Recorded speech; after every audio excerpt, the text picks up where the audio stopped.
नमस्कार दोस्तों, मेरा नाम है विजय कुमार और आप देख रहे हैं कॉमिक्स पिटारा चैनल को। दोस्तों हम लोग कॉमिक्स पढ़ रहे थे क्यों मारू पागल को, जो कि डोगा की कॉमिक्स है। इस कॉमिक्स का पहला पार्ट ऑलरेडी मैंने अपने चैनल पे अपलोड कर दिया है। अगर आपने नहीं देखा है तो प्लीज जा करके देखिए, तभी आपको आगे कहानी समझ में आएगी और इस कॉमिक्स में जितने भी कैरेक्टर हैं सभी को आप अच्छे से पहचान पाएंगे। दोस्तों इसके पहले पार्ट में मैंने इस कॉमिक्स को 20 पेज तक कवर कर दिया था। अब इस पार्ट में इसके आगे कहानी को शुरू करेंगे। दोस्तों इसके पहले पार्ट को देखने के लिए आप इस वीडियो के आई बटन पे क्लिक कर सकते हैं या इस वीडियो के नीचे डिस्क्रिप्शन बॉक्स में जाएंगे तो वहां पे आपको डोगा की कॉमिक्स का प्लेलिस्ट का लिंक मिल जाएगा। उस लिंक पे क्लिक करके आप इसके पहले पार्ट को भी देख सकते हैं और भी आपको वहां पे डोगा की कॉमिक्स मिल जाएगी। तो चलिए इसके आगे कहानी को शुरू करते हैं बिना किसी देरी के। परसों वहां चीफ मिनिस्टर विलासराव देशमुख प्रचंड ज्योति प्रज्वलित करके भारत और पाकिस्तान के बीच खेले जाने वाले 5 एक दिवसीय क्रिकेट मैचों की मैत्री सीरीज का उद्घाटन करने वाले हैं। इस अवसर पर कई सांस्कृतिक कार्यक्रम पेश किए जाएंगे। उनमें से एक कार्यक्रम अनाथ बच्चों का है, जिसके रिहर्सल का जिम्मा मुझे सौंपा गया है और मैं तुम्हें भी इस रिहर्सल पर ले जाना चाहती हूँ। लेकिन मैं वहां क्या करूंगा? बैठकर चिप्स खाना, कोक पीना, हमारी रिहर्सल देखना और दाद देना। मोनिका की खुशी के लिए सूरज को आज बोर होना ही पड़ा। सारे जहां से अच्छा हिंदोस्ता हमारा।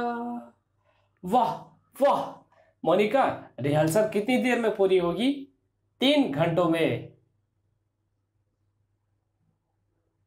अरे बाप रे! मोनिका के जवाब से ज्यादा उस दृश्य को देखकर सूरज का माथा घूम गया था। रोको रोको, अरे कहां घुसा जा रहा है ये विदाउट परमिशन? ये तो पिच की तरफ जा रहा है।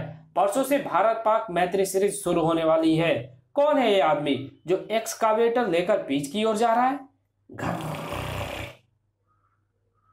रिहर्सल डिस्टर्ब हो चुकी थी। खड़ा स्क्रिच। सूरज, ये तो पिच को खोद रहा है। हाँ, सारी पिच को खोद डालूंगा। एक आतंकवादी देश से कैसे मैत्री मैच? ये मैच नहीं होंगे। ए रुको! गार्ड तेजी से आगे बढ़े, लेकिन उसे भी तेजी के साथ घुमा एक्सकावेटर का वो पंजा जो जमीन पर पड़ते ही जमीन को कई फुट तक खोद डाले दे रहा था। उफ! मेरे रास्ते में आने की कोशिश मत करो, वरना तुम्हें भी खोद डालूंगा। सूरज, कुछ करो, ये तो पूरी पिच को बर्बाद कर देगा। देखा नहीं पास गए गार्ड्स का उसने क्या हाल किया है? लेकिन इसे रोकने के लिए कुछ ना कुछ तो करना ही पड़ेगा। ओह, लाओ ये फुटबॉल मुझे दो और बाकी बच्चों से भी फुटबॉल ले लो, जल्दी करो।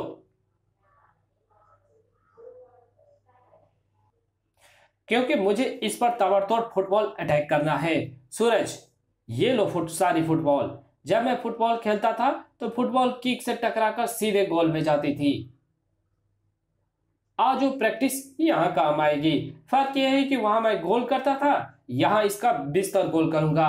धाड़, धाड़ धाड़। पकड़ दो इसे। Thank you very much. मुझे गार्ड से पता चल चुका है कि आपने किस तरह अक्ल लगाकर इस मुजरिम को पकड़ने में पुलिस की मदद की है, लेकिन मेरी मदद का कोई फायदा नहीं हुआ। क्यों? क्योंकि उसने पूरी पिच को बुरी तरह से बर्बाद कर दिया है। ये जरूर सस्ते प्रचार के लिए किसी पॉलिटिकल पार्टी की शरारत है।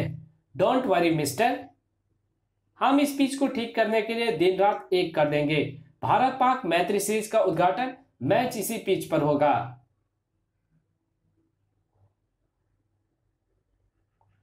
टीवी के आज तक चैनल के सामने बैठे सुपर बॉस के होठों से उस वक्त अट्ठास निकल रहे थे।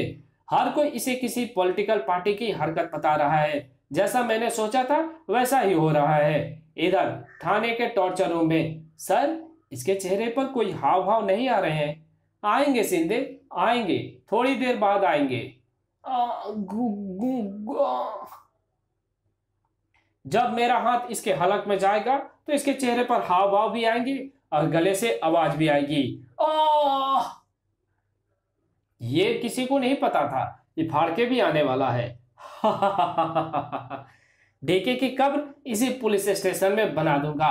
अरे शूट हिम। जिंग जिंग जिंग ब्लैंग। आगे से हट जाओ बेवकूफो, वरना तुम्हारी जिंदगी की इमारत में ढा दूंगा। धाड़। अंदर इंस्पेक्टर सूर्य के कान गोलियों की आवाजें सुन चुके थे। बाहर कुछ गड़बड़ है। सारी गड़बड़ डीके के वजह से थी। ओह धाड़। और अगले क्षण वो रोड रोलर पुलिस स्टेशन की इमारत को मलबे का ढेर बना देने वाला था। लेकिन ठीक उसी पर रोड रोलर के पहिए गड़गड़ाकर जाम हो गए। इसे क्या हुआ? मेरी पूरी योजना का दारोमदार इसी रोड रोलर पर टिका है। ये रुक क्यों गया?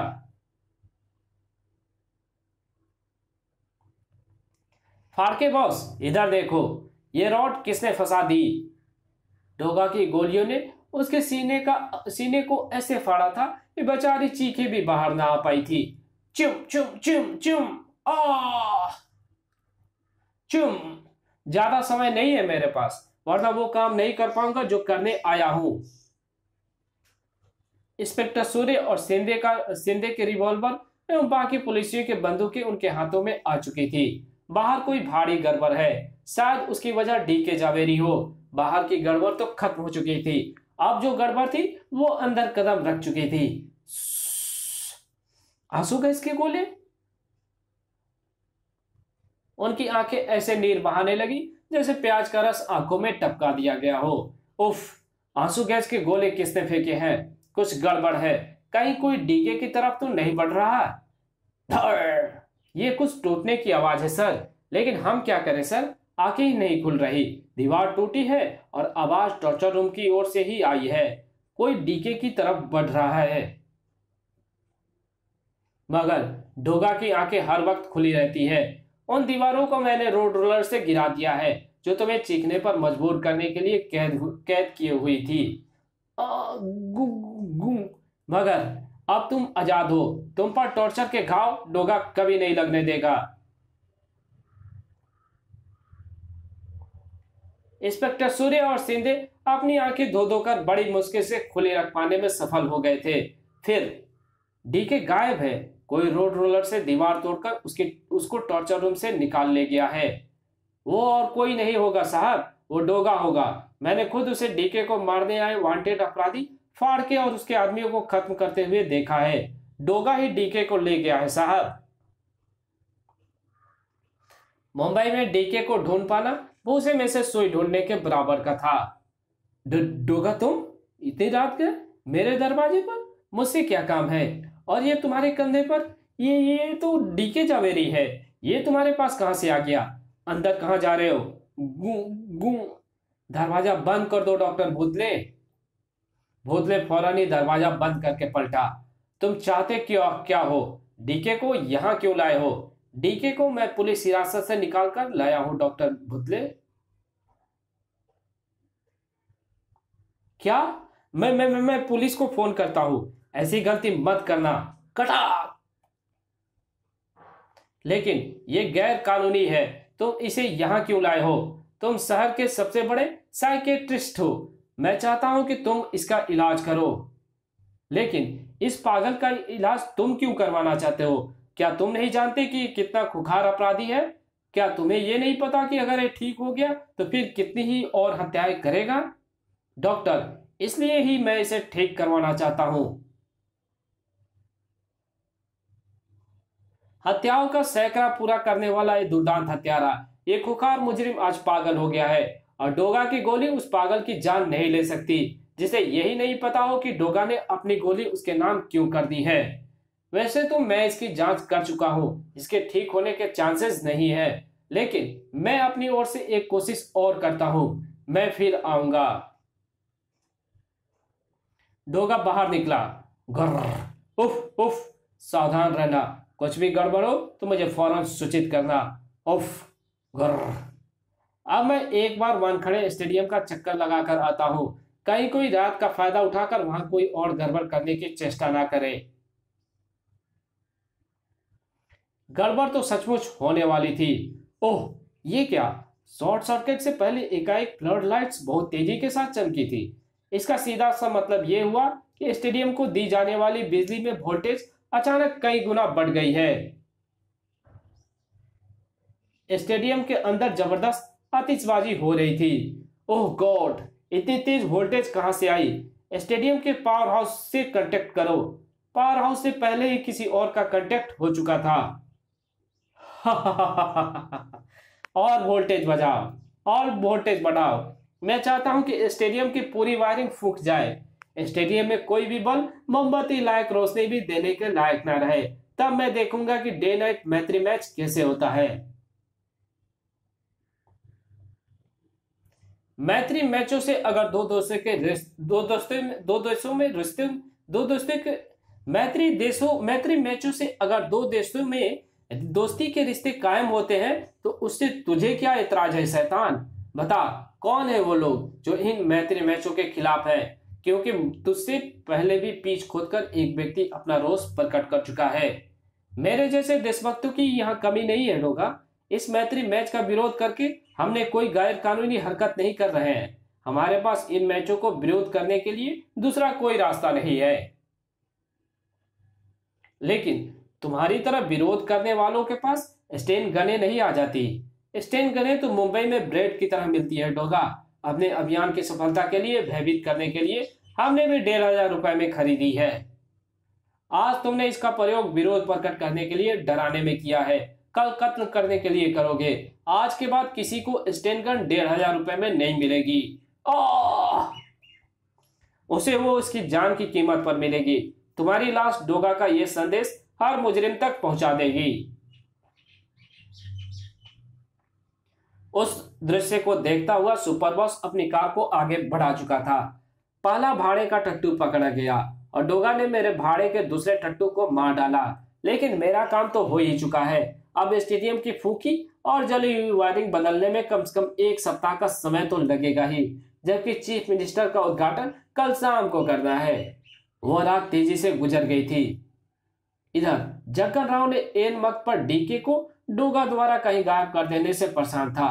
डोगा ने कत्लेकर और फाड़के को मार डाला। उफ, समझ में नहीं आ रहा है कि डोगा डीके की जान क्यों बचाना चाहता है। पता नहीं वो इसे कहां ले गया है।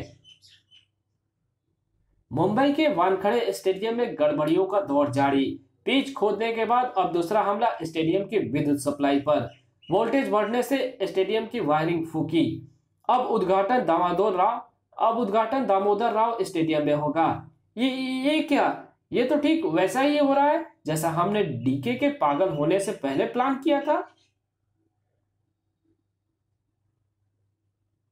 ये दोनों बातें तो बिग फायर मिशन का ही हिस्सा थी। इसके बारे में सिर्फ हम पांचों जानते थे। डीके पागल हो गया, कत्लेकर फाड़ के मारे गए, बचे हम दोनों। मैं इस प्लान पर काम नहीं कर रहा। नाना भाई को इस प्लान पर काम करने से कुछ नहीं मिलने वाला। तो फिर कौन काम कर रहा है इस प्लान पर?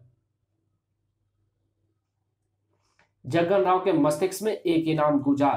डीके, ये सिर्फ डीके का काम हो सकता है। इसका मतलब डीके पागल नहीं हुआ है, बल्कि पागल होने की एक्टिंग करके सबको बेवकूफ बना रहा है।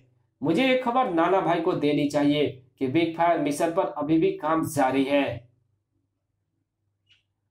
ओह, ये खबर अब तुम ऊपर जाकर सीधे यमराज को देना।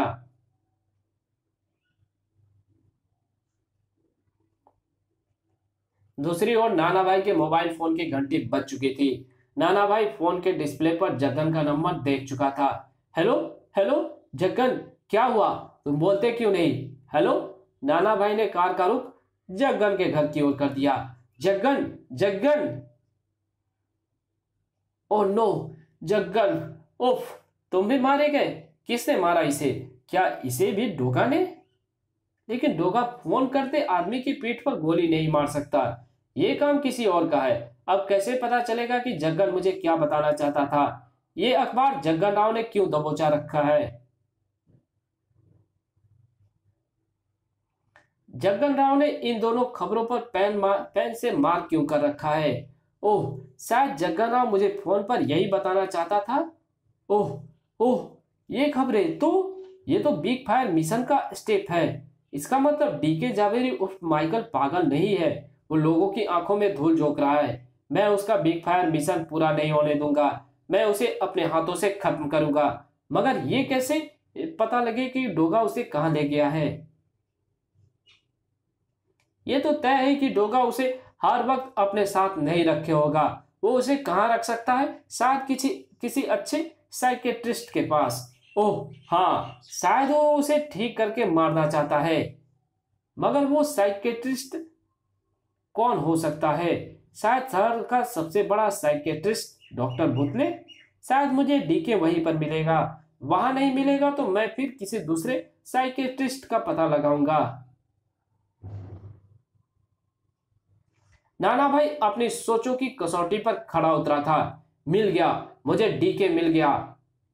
अब इसका परमानेंट इलाज मैं करूंगा। नाना भाई इसे इसी मशीन से खत्म कर देगा। गु, गु, गु, गु। अभी अभी तक तुम इसके दिमाग को कम वोल्टेज के झटके दे रहे थे डॉक्टर भुतले, पर अब मैं इसको ऐसा करारा झटका दूंगा ये जिंदगी इसके शरीर को आखिरी झटका देकर मौत के साथ रवाना हो जाएगी। रुक जाओ, वो मर जाएगा। गु, गु, गु, गु। इसे मारने ही तो आया हूं डॉक्टर भुतले, क्योंकि ये कमीना हम सबको धोखा दे रहा है। डोगा को भी धोखा दे दिया इसने। दरअसल ये पागल नहीं है डॉक्टर। अगर ये पागल होता तो गोली दागने वाला डोगा था। डॉक्टर, डीके को बचाओ। आ, आ, आ, आ, ओह डोगा, मुझे मार दिया। तुमने डीके के बिग फायर मिशन को हरी झंडी दिखा दी। बिग फायर होने वाला है। डोगा ये पागल नहीं है। डोगा ये पागल होता तो बिग फायर मिशन के दोनों स्टेप उठा ना चुका होता। क्योंकि उस मिशन के बारे में या तो हम चारों पार्टनर्स जानते थे, या जो मारे जा चुके हैं, या फिर डीके। ये पागल नहीं है डोगा, डीके पागल नहीं है। Big fire mission, thanks God. अगर थोड़ी देर और हो जाती तो तेज करंट के झटके इसकी जान ले लेते। फिलहाल ये बेहोश हो गया है। नाना भाई किस बिग फायर मिशन की बात कर रहा था? इस कॉमिक्स को यहीं पे खत्म करते हैं। इसके आगे कहानी पढ़ेंगे इसके पार्ट 3 में। तो मिलते हैं इसके पार्ट 3 में, तब तक के लिए बाय। चैनल पे नए हो तो प्लीज सब्सक्राइब कर देना। वीडियो अच्छी लगे तो वीडियो को लाइक कर देना, और इसकी जहां जरूरत हो वहां पे इसको शेयर कर देना, और एक अच्छा सा कमेंट कर देना। Thank you. मिलते हैं एक इसके अगले पार्ट में, तब तक के लिए बाय।